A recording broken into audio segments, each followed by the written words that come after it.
I think it's a great question to ask about the connection between strategy and creative execution. In my opinion, there is no great creative execution without great strategy. Strategy is meant to really deepen our insight, our smarts, our knowledge, our intelligence about the consumer, the way a brand might be perceived in the marketplace, a challenge that we may face in the marketplace, distill it down to something simple, but something massively inspirational. Once that happens, then creative starts, and creative gets inspired and they have their own creative insight. But without that, without the strategic insight, without the strategic inspiration, you can't even begin to put a thought down on paper.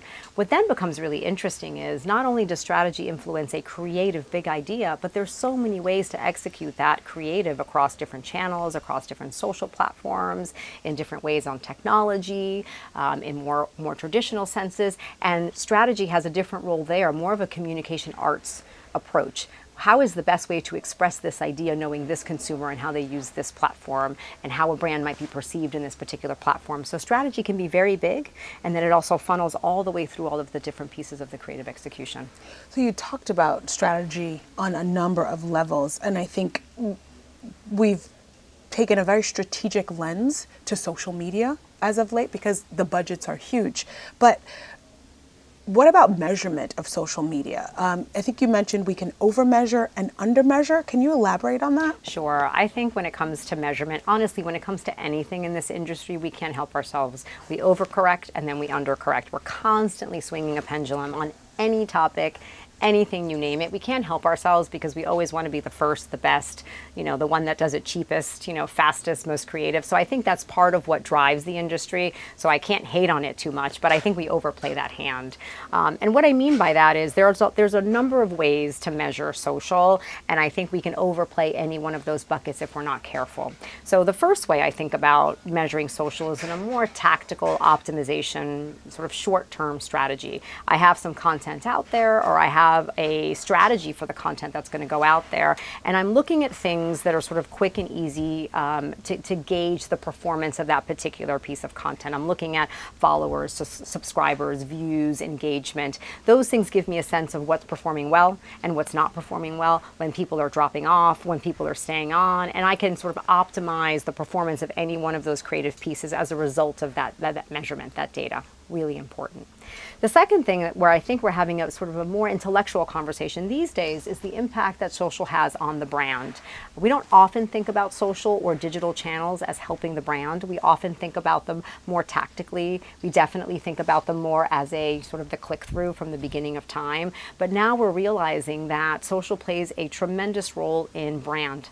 And there's a number of tools offered by Meta and YouTube that help us measure our brand lift, so we can actually see once we run a social campaign or the brand has been present in social, is it having a positive impact on the brand or a negative impact on the brand? I think that's incredibly helpful.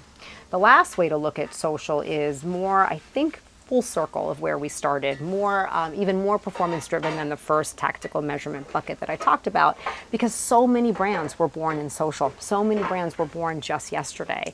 And as you mentioned, there was an explosion of commerce that happened. I think it was massively influenced by the pandemic. I mean, we were scrolling on our phones. We were limited in terms of our in retail presence shopping, in-person shopping. And how many of us didn't want this blanket or this our weighted blankets, remember that, to like make us feel better, or a wonderful device, I can't remember the name of it, where it would help your posture as you sit down, like all the things that actually we needed at that moment. I think there was a major explosion during the pandemic. It makes a lot of sense to me why that would be the case. But that bucket of measurement has to do with commerce. How many things am I selling? How much product am I selling through that channel? What is my cost per acquisition? What is the lifetime value of any one of those consumers that has purchased a product once they've been exposed to the brand in some particular way? So 3 distinct buckets. I think the challenge for us is to not measure all 3 of them at the same time and not overplay any one of them, but just make sure we understand what bucket are we playing in so we know how to measure it and we know whether or not we're doing a good job. My last question is, furthering on that social commerce angle, totally makes sense that we would be more in social commerce and post-pandemic, among other things. Also that the younger generations are sort of super, all into social commerce. How are you advising your clients to approach the social commerce space? Are you talking to them about live stream shopping? Are you talking to them about some of the integrations that Twitter launched? I think that's a really great question. I think we have to talk to our brands more about the sort of more modern expressions of social commerce that exist, such as live stream and Twitter shopping. I think part of the challenge we face is that many of the brands that were not born yesterday have a completely different sales model, a completely different distribution model. They're not really built for social commerce. However, you do have the ability to influence a little bit of that, an experimentation around that. Maybe you can help convince a client to book on this particular channel, for example, instead of booking even through an online channel.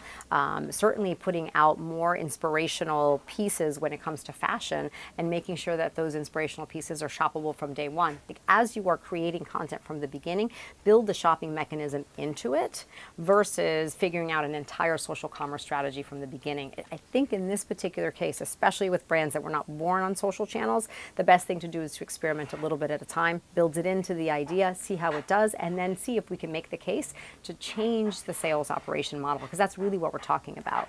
Brands that have been successful with retail, brands that have been successful with, sort of more traditional e-commerce channels, and the social one would change a lot of their entire business model.